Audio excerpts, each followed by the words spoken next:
Before we start, make sure to like and subscribe, and don't forget to turn your post notifications so you don't miss any of our new videos. And now let's get right into it. It was a dark and stormy night when the old pickup truck pulled up the long gravel driveway and parked in front of the towering Victorian mansion. Inside the truck were three friends, Jack, Sarah, and Ryan, who were all eager to begin their weekend getaway. Unaware of the horrors that awaited them inside the abandoned old house. As they stepped out of the vehicle and gazed up at the imposing structure silhouetted against the moonlit sky, the first clap of thunder rumbled in the distance. "This place gives me the creeps already," Sarah said nervously. But Jack just laughed. "Come on, it'll be fun exploring the place. I bet we can find all sorts of cool dusty antiques and hidden passages." And so they steeled their nerves and entered the creaking front door. At first, the house seemed deathly still and still. A thick layer of dust covered every surface. But as they began to flick on their flashlights and explore the massive ground floor, they started to notice strange things.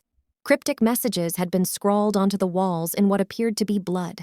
Furniture and decorations were broken and thrown about as if by a fit of rage.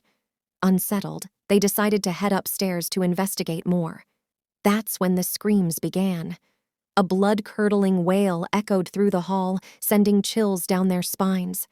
Drawing closer together in fear, they slowly climbed the steps, their lights darting about frantically.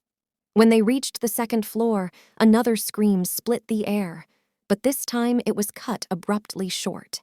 An eerie silence fell once more, heart rates through the roof by now. The friends crept towards the source of the noise, a bedroom at the end of the hall. What terrible sight would greet them when they switched on the lights? You'll have to wait to find out. Unless you'd like me to continue weaving this haunted tale, I have plenty more chills and thrills in store if you'd care to hear how our poor protagonist's night plays out amongst the sinister shadows of this cursed manor. Trembling, Jack reached out and flipped the switch, flooding the bedroom with a pale glow. What they saw made them cry out in horror. Splayed across the wooden floor was a mangled corpse, its blank eyes staring lifelessly at the ceiling. But its chest cavity had been ripped open, and something was missing. As the friends stood paralyzed with fear, a chill crawled up their backs. Slowly, very slowly, they turned around. And there, at the end of the hall, a towering silhouette blocked their only escape. Large, hulking shoulders, a hooded face, sunken and corpse-like, and in its outstretched hand, a still-beating human heart. Ryan let out a choked sob, but it was too late. The creature launched towards them with incredible speed. Sarah screamed as massive claws slashed across her stomach, spilling her guts onto the floor. Jack swung his flashlight at their attacker, but it kept coming, seizing him by the neck and lifting him into the air. From the bedroom came a rasping laugh, and suddenly another of those monstrosities emerged to join the hunt. Ryan turned to flee, but his foot caught on Sarah's intestines, sending him crashing down. As the creatures closed in, he scrambled desperately for something, anything, to defend himself.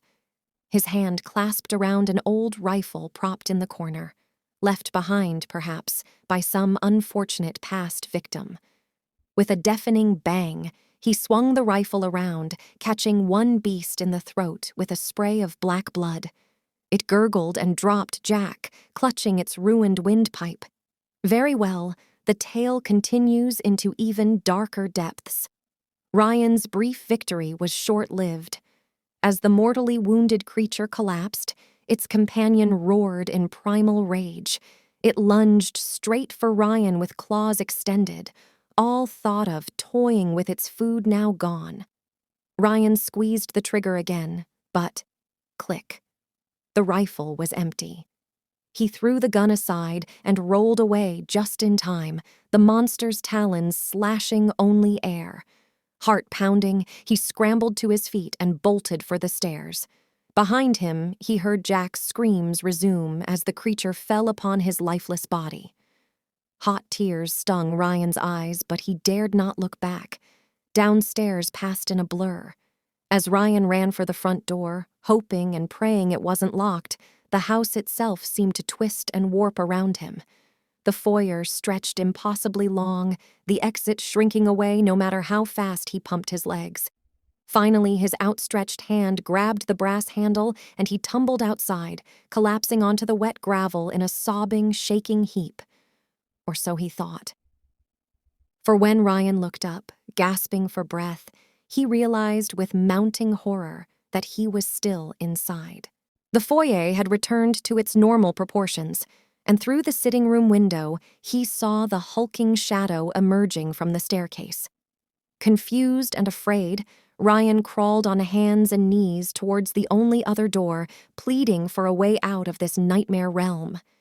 He threw it open and came face to face with another lifting its crimson maw. This one had once been human, long ago, its flesh gray and rotting, eyes milky white. It sniffed the air, sensing prey, and let out a gurgling moan. Ryan staggered backwards in terror, tripping over his own feet. As the creatures closed in and the shadows swirled menacingly around him, our poor protagonist let out one final despairing scream. And then, silence fell once more over the old manor. The storm continued to rage outside, but inside, what grim fate had befallen the last remaining soul? I'll leave the chilling conclusion to your imagination, dear reader, as I fear lingering any longer in this gruesome place. Thank you for embarking on this disturbing journey with me into the depths of horror. I hope our blood-curdling tale provided some scares. Please let me know if you'd like to hear another ghost story sometime. I've got plenty more lurking in the shadows.